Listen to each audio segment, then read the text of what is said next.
ومن اهتدى بهداه إلى يوم القيامة. أما بعد، فأعوذ بالله من الشيطان الرجيم. بسم الله الرحمن الرحيم. واعتصموا بحبل الله جميعا ولا تفرقوا. القرآن। যাবতীয় ঘোষণা আরাধনা সদাই প্রশংসা সেই ঈশ্বরীয়তার প্রতি নিবেদিত হোক, যিনি মহিয়ান গরিয়ান সর্বশক্তিমান অনন্ত অসীম দয়ালু কৃপাবান, সমগ্র সৃষ্টি জীব যাহার পায়ে গুণগান, যাহার বিনা অনুমতিতে চন্দ্র সূর্য তারা উদয়িত হয় না, অস্ত যায় না, তারা সারে সবাই সুচিয়া শরীফ বলি আলহামদুলিল্লাহ। অনন্ত অসংখ্য দরুদ সালাম প্রেম করি সেই বিশ্ব মানবের প্রতি, যিনি আগমন করেছিল বিশ্ববাসীর করুণা হয়ে, ধন্যবাদের বিষয়রূপে, যার উপাধি আল আমিন সালিক অর্থাৎ আমানতদারি সত্যবাদী, যাকে সৃষ্টি করিলে আকাশ পাতাল পাহাড় পর্বত বৃক্ষ তরুলতা এমনকি মানব দানব কিছুই সৃষ্টি হতো না, তারা সারা সবাই অন্তরস্থল থেকে বলি সাল্লাল্লাহু আলাইহি ওয়াসাল্লাম।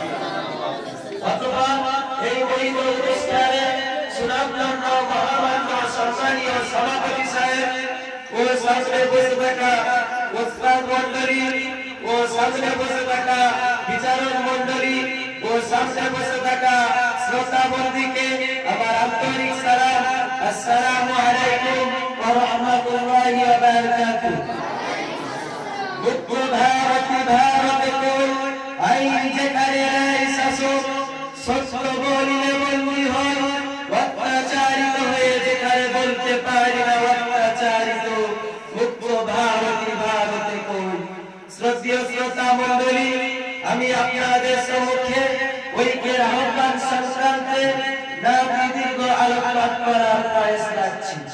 বন্ধুগণ, বিগত ৭৮ বছর পূর্বে এই স্বাধীন ভারতকে বিশ্বব্যাপী পরাধীন নামে শাসন করেছিল, কিন্তু কেন কোনদিন একবার নিস্তব্ধ অন্ধকার ছায় আমার শীতে যখন সমস্ত সৃষ্টিজীবী গভীর সাগরে পাড়ি দেয়, তখন আপন মনকে জিজ্ঞাসা ও সমীক্ষা করে দেখেছেন?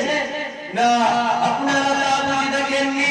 যদি সমীক্ষা করে দেখতেন তাহলে ভারতকে স্বাধীনতা দিকে স্মরণ করতেন না, বরং পরাধীন নামে স্মরণ করতেন। কেননা ধর্মীয় স্বাধীনতা হরণ করা, আজাদ মহাত্মার বিরুদ্ধে আন্দোলন করা, মসজিদ মাদ্রাসা ভেঙে মন্দির বানানো, জাতীয় ইউনিফর্মকে দেখে দেশদ্রোহীকে সন্ত্রাসবাদ নামে আখ্যায়িত করা, হানাফি ইসামি বেরোলি দেওবন্দের মধ্যে বিভেদ সৃষ্টি করে ঐক্যের মধ্যে মহাশক্তিকে হরণ করা, মুসলিম সম্প্রদায়ের নির্যাতন অত্যাচার করা, মা বোনদেরকে রাস্তার উপর পতিত করে শত জনগণের সম্মুখে গণধর্ষণ চালানো, মায়ের বুক থেকে প্রতি শিশুকে ছিনিয়ে নিয়ে উত্তপ্ত আগুনে নিক্ষেপ করা, সংখ্যালঘুর ভাই দেখিয়ে ধন সম্পত্তি আত্মসাৎ করা, মুসলমানদের তরতাজা রক্ত নিয়ে হোলি খেলা, কখনো স্লোগান দিচ্ছে হিন্দু হায় হাম ওয়াতান হায় হিন্দুস্তান হামারা।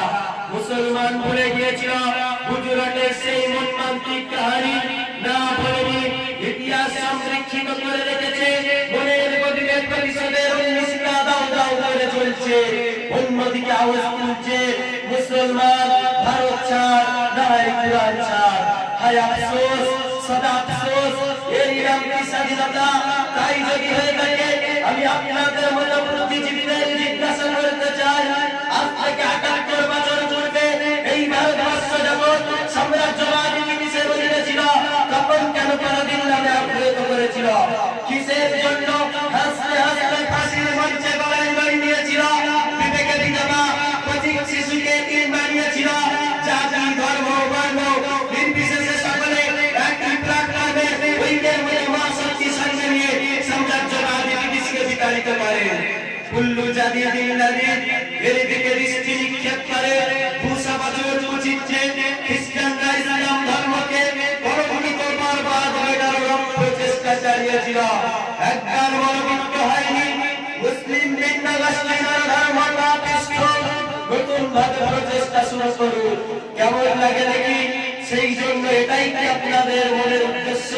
তাই যদি না হয় তাহলে কেন ওয়া'তাসিমু বিহাবলিল্লাহি জামিআন ওয়া লা তাফাররাকু, অর্থাৎ আল্লাহর বন্ধুবাদের রশিকে ছেড়ে দিয়ে ফুরফুরা দেওবন্দি বেরোলি হানাফি সাথীর মধ্যে বিবিধ সৃষ্টি করে ঐক্যের মধ্যে মহাশক্তিকে হারিয়ে বিশ্ব মানব রূপে জানোয়ারদের হাতে বঞ্চিত লাঞ্ছিত হচ্ছে।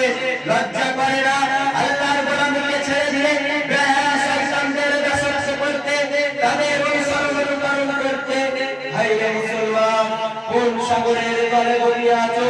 25 শিশুর চিৎকারে নারী জাতি লাপ্ত করা হলে আকাশ পাতাল কেঁপে উঠছে, তরুণ কণ্ঠে আত্মরোল। তারপরেও কি ঘুম ভাঙছে না? আর ভাবে ঘুম ভাঙবে? ইসলাম নির্মিত ভুলিমৃত হার পারে, ইসলাম ভবিষ্যৎ হওয়ার পারে। তাই যদি হয়ে থাকে তাহলে ঘুমিয়ে থাকে কিয়ামত পর্যন্ত, কোন ডাকে সাড়া দেওয়ার প্রয়োজন নেই। আর তাই যদি না হয় তাহলে স্মরণ করুন কাজী নজরুল ইসলামের কবিতা, দুর্গম গির কাহান্তার মরুদস্তুর পারারা, লঙ্ঘিত হবে রাত্রি নিশীথে যাত্রীরা বসিয়া, ভুলিতেছে দড়ি, ভুলিতেছে জল, ভুলিতেছে বালিকা, সেই আছে পাল কে ধরিবে হাল, আছে কার হিম্মত, কে আছে নওজোয়ান হওয়া গোয়ান, হাকিতেছে ভবিষ্যৎ। এ তুফান ভারী দিতে হবে, ভারী দিতে হবে পরিবার। শ্রদ্ধেয় শ্রোতা মণ্ডলী, অতি বাস্তব কথা বর্তমান মুসলিম সমাজকে গভীর সাগরের অন্তরে রঞ্জিত করেছে। এমন জনসংযোগের বেলিত পতিত হয়েছে, আর শ্রবণ করার কেউ নেই। সেই জন্য সাগরে জোয়ার সৃষ্টি করতে হবে, জনসংযোগের মধ্যে করুণাতা দিয়ে অরণ্যে পরিণত করতে হবে, গোয়ার কাছিরে গোলাপের ফুল ফোটাতে হবে, কাটা পিটানো পথকে ফুলের রাস্তা বানাতে হবে। আরে এমনই করি। সেই জন্য কাজী নজরুল ইসলাম আপন কান্ডারি হুঁশিয়ারের মধ্যে বর্ণনা করেছে, সমস্যা যতই জটিল হোক, সমস্যা যতই কঠিন হোক, বিচলিত হলে চলবে না। সমস্যা মাত্রই হাতে তার সমাধান, হাতে তার সঠিক প্রান্ত। তবে কথা ছিল স্মরণীয়, মানা ইদরাকুহু কুল্লু লা ইদরাকু কুল্লু, অর্থাৎ যেটা সম্পূর্ণরূপে বাস্তবায়ন করা সম্ভব নয় সেটা সম্পূর্ণরূপে ছেড়ে দেওয়া উচিত নয়। যতটা সম্ভব প্রচেষ্টা চালানো দরকার। ফলাফল সৃষ্টি জগতের স্রষ্টার হাতে। অতএব এই থেকে সৃষ্টি জগৎ বিক্ষেপ করে কুরআন হাদিসের জীবন বিধান সঙ্গে নিয়ে আল্লাহর একত্র ঐক্যের আওয়াজ তুলুন। বাতাসের গানে গানে, মানবের শিরে শিরে, পৃথিবীর কোণে কোণে গর্জে তুলুন ঐক্যের আওয়াজ ধ্বনি। যে মোর বাবা, এই বলে আমার বয়ান সংক্ষিপ্ত করছি। আলহামদুলিল্লাহি রাব্বিল আলামিন।